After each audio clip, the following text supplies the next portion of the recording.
Hello YouTubers, welcome to my channel. I hope you're doing well today. Let's get into this news.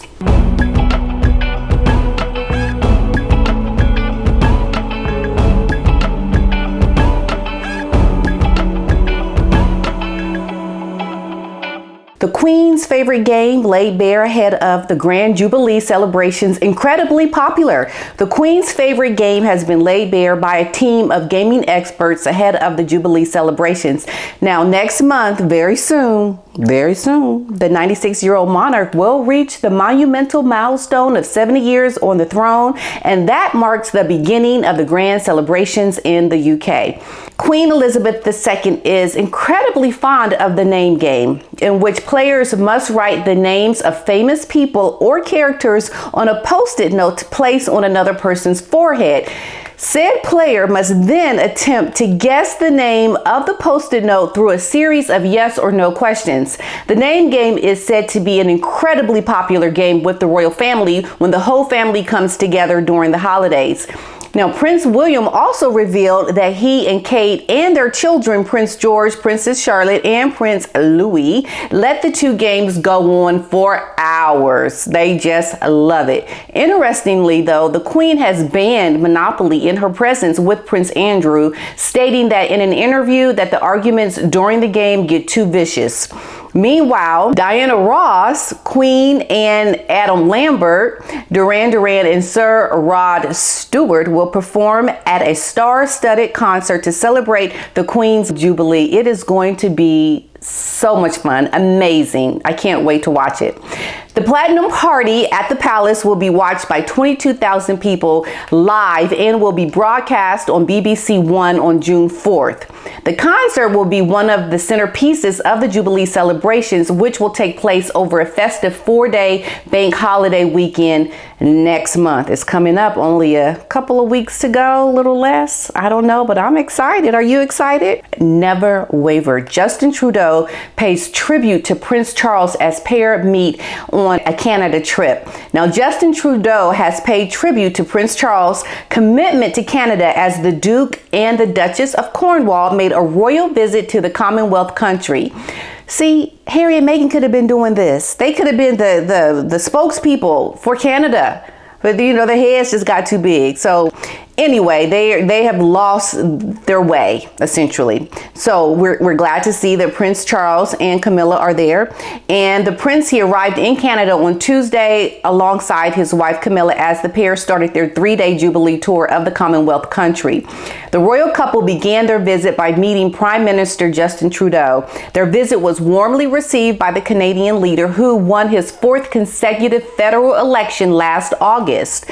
Mr. Trudeau also wrote on Twitter, "I met the Prince of Wales for the first time when I was 9 years old. In the years since, we've met many more times, and his commitment to Canada, to Canadians, and to the building of a cleaner future has never wavered. Your Royal Highness, welcome back to Canada." And this is what it's all about, my friends. This is what it is all about. It is about commitment and service to the things that you say you're going to do. And we see how Harry and Meghan, I hate to bring them back in here, but it's just such good teachable moments in here for this couple. Look at what Justin Trudeau has always said. They have held fast onto their commitment. And this is something that has to be appreciated, because you really know people are committed to doing something when they never waver from the things that they say that they're going to do. They stick to helping and serving, and they don't make it about themselves. And to appreciate that is to really see how Harry and Meghan messed up. It just wouldn't work because they just got too many hiccups and problems in everything that they do and what they're about. So I'm just going to move on, okay? I'm just going to stop my teachable moment right there. So the comment section under Mr. Trudeau's tweet reflected the divide in Canada users. So we had another Twitter user saying Canada is over the royal family. I bet I can tell you why. They may have to do something with some people that now live in California. Another wrote, "You have my full support, Prime Minister Trudeau, but I think it's time to get rid of this monarchy, and it's time for Canada to become a republic."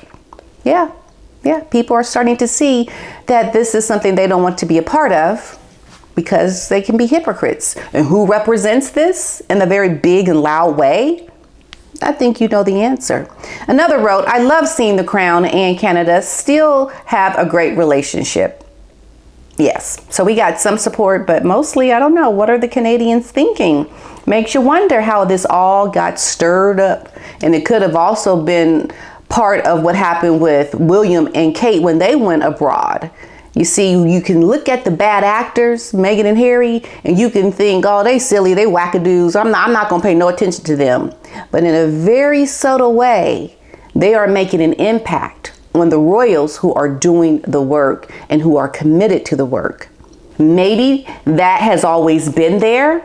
I could say, okay, probably it has always been there where people have wanted to have the monarchy just be gone with you, monarchy. But I think what it does is strengthens the argument for people to not have anything more to do with the monarchy.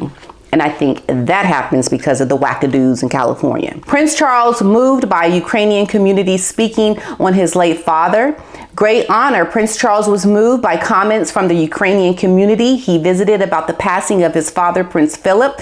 The future king was emotional while he visited a cathedral in Ottawa, and the people spoke of the great honor Philip gave to the Orthodox Christian community. The Prince of Wales and the Duchess of Cornwall have embarked on the royal tour of Canada, where they both visited the Blessed Mother Ukrainian Orthodox Cathedral. Now, during their visit, the royal couple heard prayers and thanksgiving to the royal family for their support for the Ukrainians during the war. So during the trip, the prince was approached by an 85-year-old woman who told him that she was moved to tears after she heard the Russian Kontakion of the departed, translated by William John Birkbeck.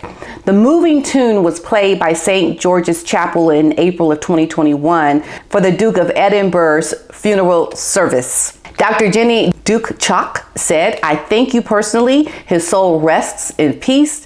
In response, Charles took her by the arm and was visibly moved as he thanked her for her kind words. Dr. Duke-Chalk spoke after the visit, saying, a year ago at his funeral, his father chose a special hymn. Our choir sing it here, and it moved me to tears to have a choir sing it at a royal funeral. It was jubilation. She added, it is a great honor on every Orthodox Christian that he recognized its sacred beauty. We are all proud. The late prince's funeral also featured Kiev Melody, which was arranged by Sir Walter Perrott. The royals also spoke to a Ukrainian refugee family, a mother and her sons, who had recently fled the war to join her sister in Ottawa. Amazing, the people that they are meeting. The bravery of the Ukrainian people is going to go down in history as remarkable in terms of their commitment to trying to save their country. And I just always go back to the children who are suffering during this time and the senselessness of it all.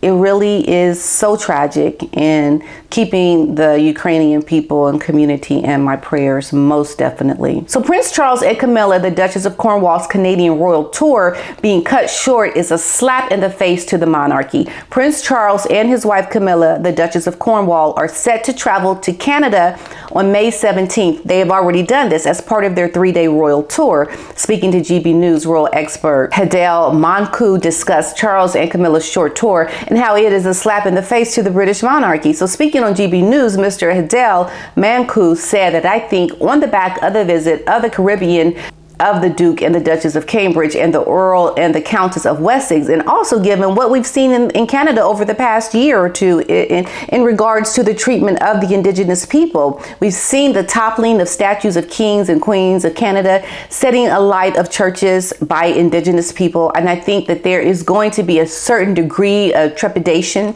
Mr. Hadel Manco added that this is a very limited trip. This is only 3 days. So this is the shortest trip, this and the last one under Trudeau's government, now that we have ever seen before. This is a very limited visit, so there won't be many opportunities for the public protests.